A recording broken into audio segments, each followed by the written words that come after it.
The price of tomatoes and tomato products across the country could be on the way up. Yeah, so this week, President Donald Trump announced a 17% tariff will be in place for tomatoes from Mexico. This ending a decades-long agreement that kept the price of the importing them a little bit lower. Yeah, WVTM. The Trump administration just dropped a new wave of tariffs that could make your grocery bill explode overnight. Starting today, imported tomatoes are 21% more expensive. But here's the shocking part.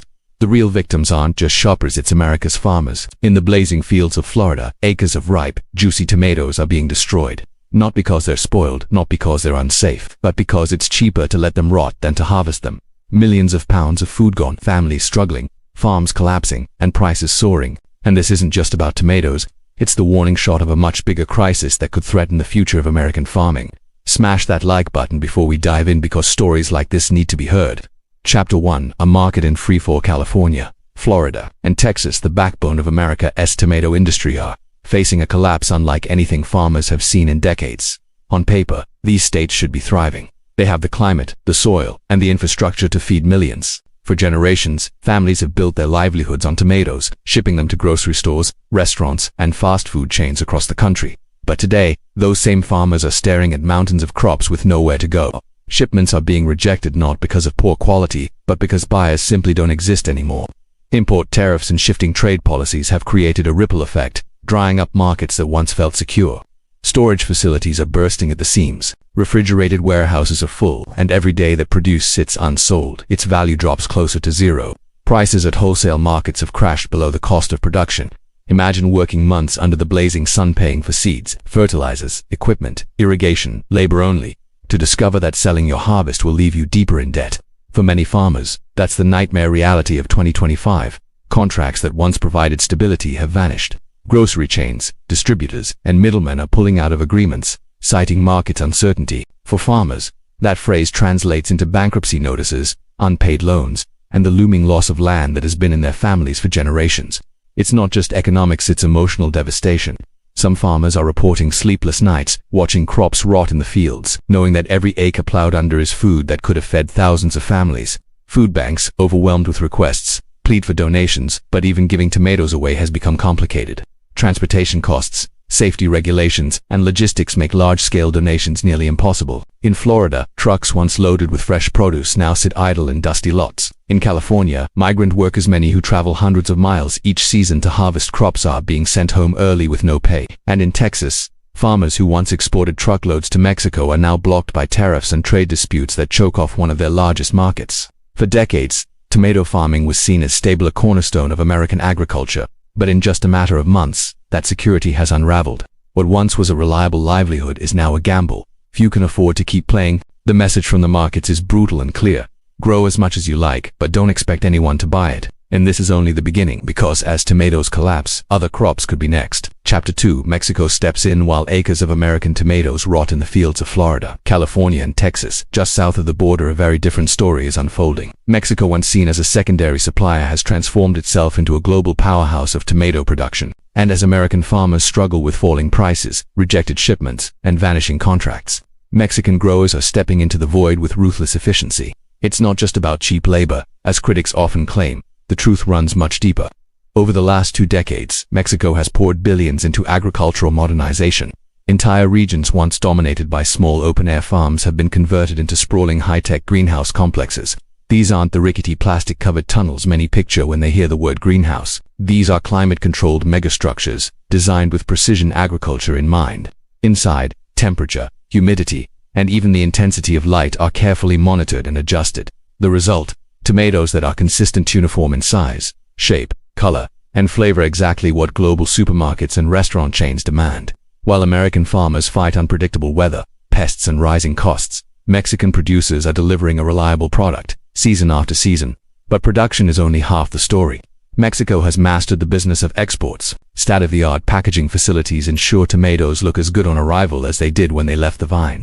Logistics networks are optimized for speed, with refrigerated trucks, efficient ports, and streamlined customs procedures. Some shipments reach Asian and European markets faster than us produce can even cross state lines. The payoff has been enormous. As American exports stumble, Mexican growers are striking billion-dollar deals with Asia, Europe, and the Middle East, regions that once relied heavily on U.S. suppliers. In Japan, Mexican tomatoes are now featured in premium grocery chains. In the United Arab Emirates, gleaming supermarkets showcase them as symbols of freshness and reliability. Even in Europe, where strict food standards can make imports difficult, Mexican produce is winning contracts. For Mexico, this isn't just about farming, it's about global strategy.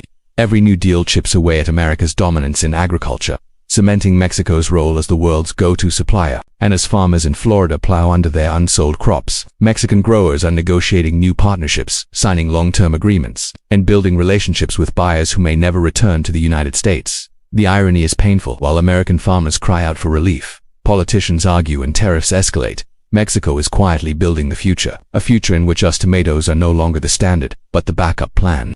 And if this trend continues, it won't just be tomatoes on the line. Mexico's success is a warning. Once a market is lost, it may never come back. Chapter 3.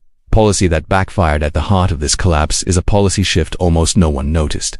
For years, a suspension agreement kept Mexican tomatoes above a set minimum price. It wasn't perfect, but it created balance.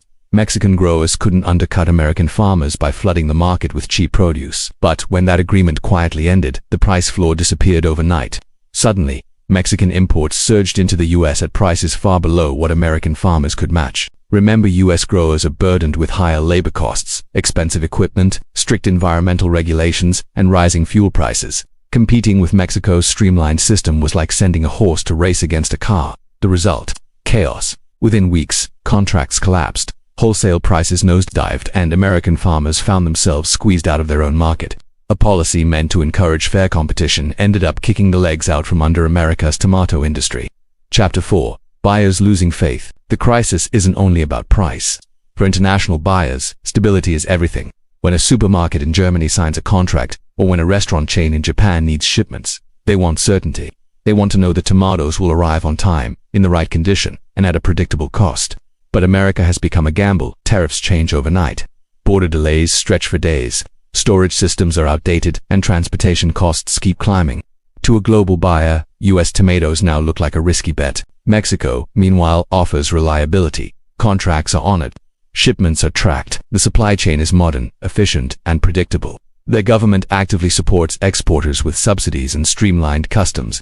Their products pass strict quality tests demanded by Europe, Asia, and the Middle East. So when buyers are forced to choose, the decision is simple. Stick with Mexico, avoid the headache of America. Chapter 5. The domino effect. The tomato collapse doesn't end at the farm. It spreads outward like ripples in a pond.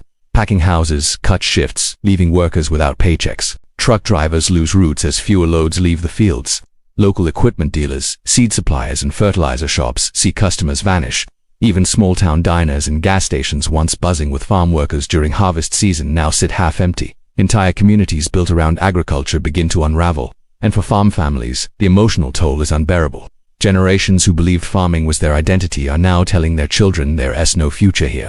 Chapter 6. Mexico's advantages. Mexico's rise isn't an accident. It isn't luck. It's the product of a deliberate, strategic overhaul that has been decades in the making. At the heart of this transformation is their labor system. Mexico's workforce is affordable, available, and consistent, while US farms struggle with labor shortages, visa backlogs, and rising wages. Mexican growers have built a pipeline of skilled workers who keep production running smoothly year-round. Packaging is another advantage. Mexican tomatoes don't just get tossed into bulk crates. They're handled with Corinda, visually inspected, cushioned in protective packaging, and loaded into containers designed to minimize bruising and spoilage. By the time they arrive in a supermarket in London, Dubai, or Tokyo, they still look as fresh as the day they were picked. Then there's the paperwork. International trade isn't just about growing food, it's about moving it across borders with speed. Mexico has streamlined its customs procedures so efficiently that shipments clear in hours, not days. Every form is precise, every certification accounted for. Buyers don't have to worry about delays, detentions, or missing documentation.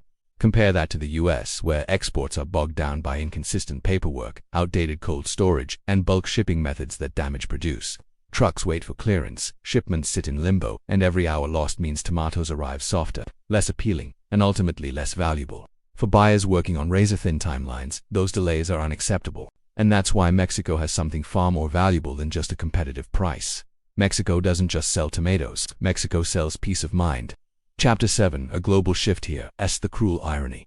The collapse of American tomato farming isn't happening because people stopped eating tomatoes. In fact, the opposite is true.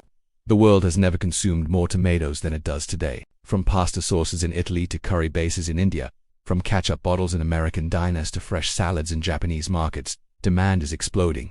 Global diets are changing. Urban populations are growing. More and more of the world's meals now include tomatoes in some form. But in this global market, buyers don't care about sentimental ties to American farming. They care about one thing: reliability.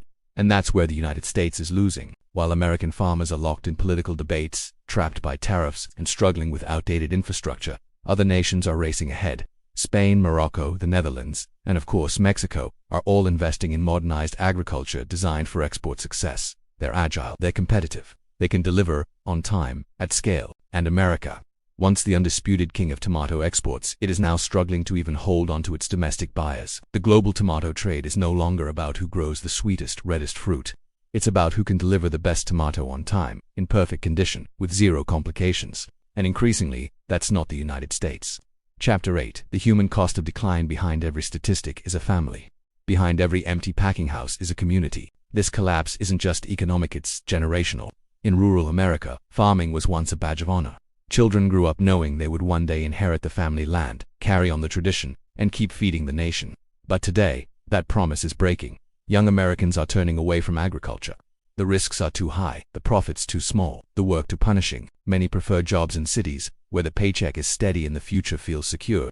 Meanwhile, older farmers, men and women who spent their entire lives coaxing crops from the soil, are running out of time. Retirement looms, but there's no one left to take over. For many, the only way out is to sell the land, often to developers, sometimes to corporations, rarely to the next generation. Some are trying to adapt. They join farmers markets. They experiment with niche crops or organics. They sell directly to consumers through subscription boxes and local co-ops. These efforts are creative, brave, even inspiring, but they are survival strategies, not solutions. The bigger forces, global competition, trade policies, and outdated systems, remain untouched. And with every farm that closes, the loss is more than economic. It's cultural, it's historical, it's the quiet erasure of communities that once formed the backbone of America's identity. Chapter 9. Can America recover?